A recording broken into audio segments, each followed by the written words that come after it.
My apple pie's here. I have a cart of apple pie and ice cream being delivered right now. No, there is nothing that can stop us. Only one for me. I should have warmed up before I did this interview. I didn't know I'd be singing. We wanted to play the dynamic like Fred Sanford and Aunt Esther on Sanford and Son, and just had a ball doing it. I miss traditional sitcoms.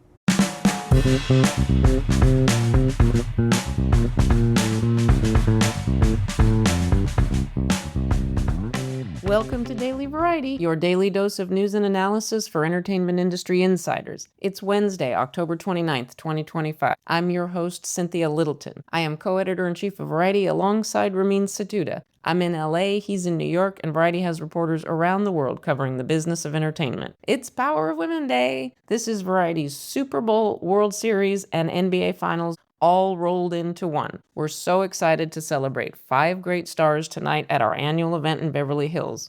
We'll also be in the company of 90-plus incredible women from the industry we love who were featured on this year's Women's Impact Report. On today's episode, we'll hear from 2 Variety superstars, Haley Kluge and Jennifer Dorn, our dynamic duo of art and photography. They'll talk about how they deliver Variety's amazing Power of Women visuals year after year. And Marc Malkin brings us an update on Season 2 of The Pitt. He's got a Just for Variety red carpet rundown with Noah Wyle and Katherine LaNasa. But before we get to that, here are a few headlines just in that you need to know. $5 trillion. Wow. That's the record-setting market cap reached this morning by AI chip maker NVIDIA. Wall Street continues to swoon for AI companies. It didn't hurt that CEO Jensen Huang recently said that the company is expecting $500 billion worth of orders for its chips. The litigation between Dr. Phil and the creditors of his Merritt Street media venture has taken another turn. A bankruptcy judge has ordered the company to go full Chapter 7 liquidation in its proceedings. No Chapter 11 reorganization for you, Phil McGraw. He is, not surprisingly, planning to appeal the decision. My colleague Todd Spangler has done a great job following this complicated process. There's a thaw in the chilly relationship between Netflix and AMC theaters. AMC has agreed to book K-pop Demon Hunters in 300 venues as Netflix re-releases the animated musical smash over Halloween weekend. The world's largest cinema chain typically refuses to schedule movies from Netflix because the two companies don't agree on the length of time that a film should remain exclusively on the big screen. But clearly the potential for K-pop Demon Hunters to turn out the coin at the turnstiles this weekend was too enticing for AMC to turn down. A lion of our industry, John Malone, has formally stepped down as chairman of Liberty Media and Liberty Global. It's a big milestone for his companies. But does Darth Vader really hang up his cape? Somehow I think his influence will still be felt. All of these stories and so much more can be found on Variety.com right now. Now we turn to conversations with Variety journalists about news and trends in show business. Today we're joined by Haley Kluge, Variety's creative director, and Jennifer Dorn, Variety's visual director. They discuss how they game out the multiple Power of Women covers every year. These are covers that always shout 1,000 words. Haley Kluge, Variety's creative director, and Jennifer Dorn, Variety's visual director. Thank you both for joining me. I appreciate you giving me your time at the end of one of your longest processes for creating the incredible photography and art direction and design that really distinguishes Variety in our contemporary era. And nowhere do we show off your great work more than in our twice yearly Power of Women franchise, where we not satisfied to have one cover, we have 5 covers. From the visual and the artistic perspective, you two are the drivers. These 5 covers all have a theme. The wardrobe choices and the visuals are meant for these covers to be looked at as a tableau as opposed to an individual cover. So there's a lot of work that goes on behind the scenes to make them so gorgeous and suitable for blowing up huge and putting in department store windows as we have done in the past. And it's just a really moment of pride for Variety. Every group of honorees has their own personality, and I do try to use the same photographer for all of the covers, which sometimes can be challenging with logistics. But this time, our photographer, Sammy Drazen, and we were using one location in Los Angeles, so it made it easy. Haley, what would you say are the particular challenges of doing this times 5 for Power Women? biggest difference for Power of Women versus a traditional standalone cover is, were you looking at them in like a holistic sense, right? How are these five working together? So in the past, we've had Power of Women Nashville, and our through line was that we wanted everyone to have like their version of concert chic, and that was the through line was their, or we did a Power of Women New York where we shot them all in studio and then they were all in black. So like leaning into the New York all black uniform. So for this particular group of women, we really wanted to lean into the location of it all. And that was kind of our through line. So when I start to look at what do these covers look like from a design perspective, I inherit really wonderful photography that Jennifer produces. And then my version becomes, how are these posters? How are these pieces of art in certain respects? And in this case, we really leaned into kind of the architectural pieces of the hotel. It's a really strong typeface that we're using, gradient Gothic, that really leans into the architecture because the photography and the wardrobe is so feminine and soft and beautiful. And to pair that with the strength of what these women represent and also the strength of the hotel as well was always a fun piece to do. Okay, I'm going to test myself here. I'm going with no notes here in front of me. This year's honoree are Jamie Lee Curtis, Kate Hudson, Nicole Scherzinger, Sydney Sweeney, and Wanda Sykes. Folks, while you're listening, go to Variety.com and gaze at these gorgeous photos. They're not wearing the same outfit, but there is a sense of a theme.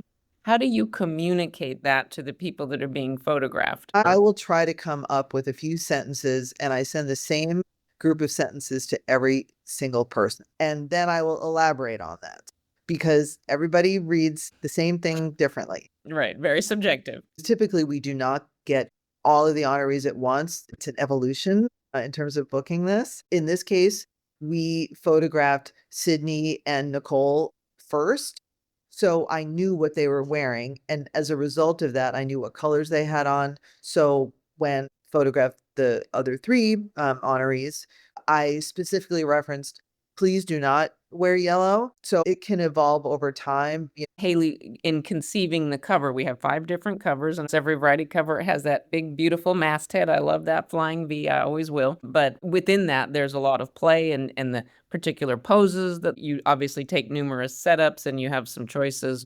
What have you found are the keys to getting that across in the cover? We do shoot these women in multiple different setups. So we get to play this fun matching game where we have A, B, and C for each woman. And then we say, well, B from this pair or from this shoot looks great with A from this one. And we get to look at it as this mix and match puzzle to find that right configuration for the 5 of them. The thing about Power of Women covers that's so special is that we get to really rely on the strength of the photography and go very minimal elsewhere. We have a logo and we have their names and Power of Women, and that's really the 3 pieces of it. There's no additional cover lines or decks. It's a very minimal cover. And then for the inside of the design, similarly, we've got a great group of designers here on our staff.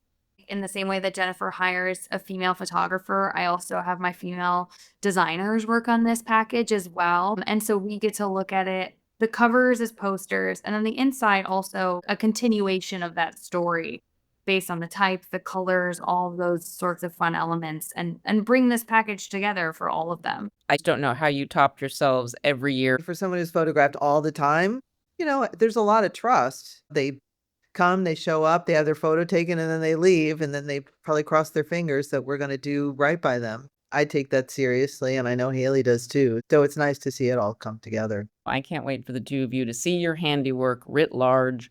I really do love it. We blow up all the covers big, and it makes it really feel like an event. And we are celebrating these folks for the right reasons. They're all associated with charities. It's a very big effort, and I am very happy to shed some light for listeners on 2 of the key women here that make this thing happen. It is incredible work, and we deeply, deeply appreciate it. High praise.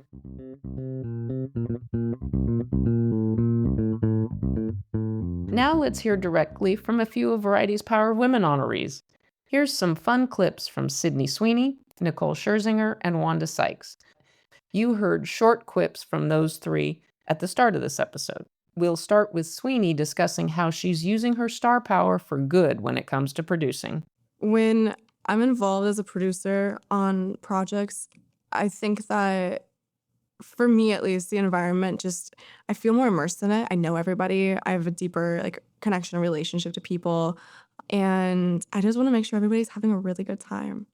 I try to create activities for everybody, and I love when people feel like a family when they're working together. Now Sweeney recalls her work in the 2023 feature film Reality about NSA whistleblower Reality Winner. And that's followed by her memories of the warm environment on The Handmaid's Tale, despite the brutality of the storyline. I had to memorize so many lines for Reality. I think that my brain doesn't remember a single thing that I said.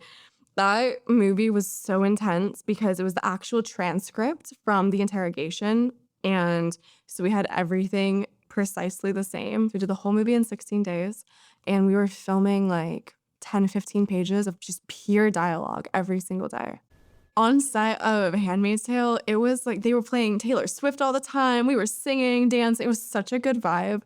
And I remember being oh, this is how sets should be. This is just so much fun. Everybody's friends. The crew's incredible. It was a really good environment. Now we'll hear from Wanda Sykes on how the Chris Rock show kickstarted her TV career. And she reflects on the process of writing for comedy specials. I was not just on the Chris Rock show, but I was a writer on the Chris Rock show.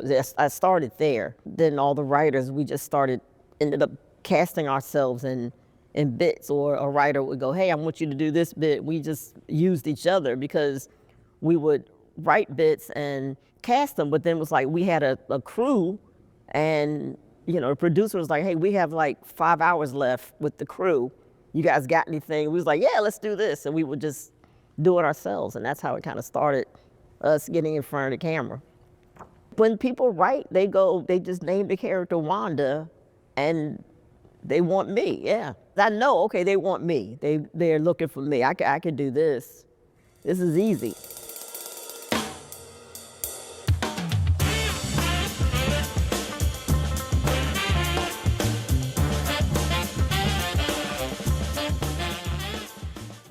Writing a special is a long process. You take the material out, work on it, you see what works, what doesn't work, and of course something big will happen in the world, and then you throw that out, and then you start writing towards what's going on. So it's the fine line of trying to be current, but also making it big enough where it'll hold up. I am working on a new special. I am, and hopefully I'll shoot it next year, top of next year.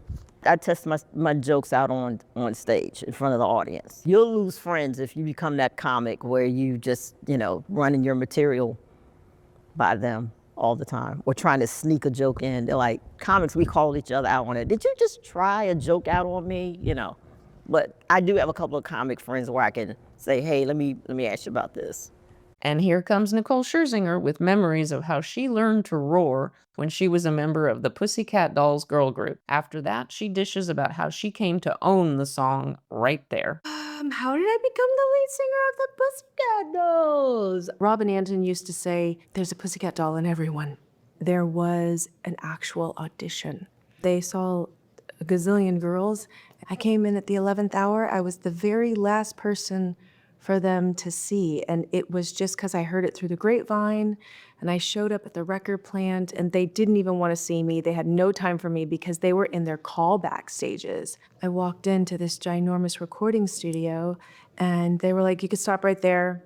What do you want to sing? And I just sang a cappella an original song. And then they're like, can you dance? And out of nowhere, I just whipped out a CD from my armpit. I was like, hit it! I felt like I had a top hat on, and I had Velcro, and I unleashed, and I was wearing a corset and everything and ready to go because I have a theatrical background. I played Velma Kelly in college. So I just had my fishnets on, and I had my corset on. And so it's a lot of years of hard work that got me, but it was just the Pussycat Dolls unleashed the doll inside of me. I'm really grateful because I don't think a lot of people know this, but they sent that song to Interscope for Mary J. Blige. She passed on it, and I said, can I sing it, please? I remember I listened to it. I drove up really late from the studio one night. I was in my driveway. God, it was probably 2 a.m, and I just listened to it on repeat in my car in the dark. And I just felt like, oh, this song just like speaks to my spirit, my soul. It's right there, keep it right there. I love it when you put it right there, yeah, yeah. Oh, oh, oh, yeah, yeah, oh. I like the way that you hold my body. Don't wash your mouth out, I like it dirty. Now, here's a Just for Variety red carpet rundown with Marc Malkin. There's a lot of disgusting things happening in season 2 of The Pitt, he's learned. Thanks, Cynthia. The cast of The Pitt is teasing season 2. Star and executive producer Noah Wyle tells me that they've completed 10 of the upcoming season's 15 episodes. I'm really proud of the season. We've obviously set a very hard bar for ourselves. We're competing with our own shadow now. I caught up with Wyle and co-star Katherine LaNasa Sunday at the Rape Treatment Center and Stewart House's annual brunch. Season 2 is set over 4th of July weekend. Our prosthetic team has been working overtime. We're going to be in for some treats. It's 4th of July weekend. Americans hurt themselves in all sorts of ways. LaNasa said just reading the scripts could prove difficult. Thoroughly disgusting. Thoroughly disgusting, disturbing, heartbreaking. This is what we do every day at the Pitt. For more of my interviews with Wyle and LaNasa, check out my column Just for Variety at variety.com. As we close out today's episode, here's a few things we're watching for. The 40th Annual Rock and Roll Hall of Fame induction ceremony airs live November 8th on Disney+. Highlights from the ceremony will air January 1st on ABC and head to Hulu the following day. This year's inductees include Bad Company, Chubby Checker, Joe Cocker, Cyndi Lauper, Outkast, Soundgarden, and the White Stripes. Before we go, congrats to Daniel Radcliffe. He's heading back to Broadway as the star of the solo play Every Brilliant Thing. It opens March 12th for a 13-week engagement at the Hudson Theater. Thanks for listening.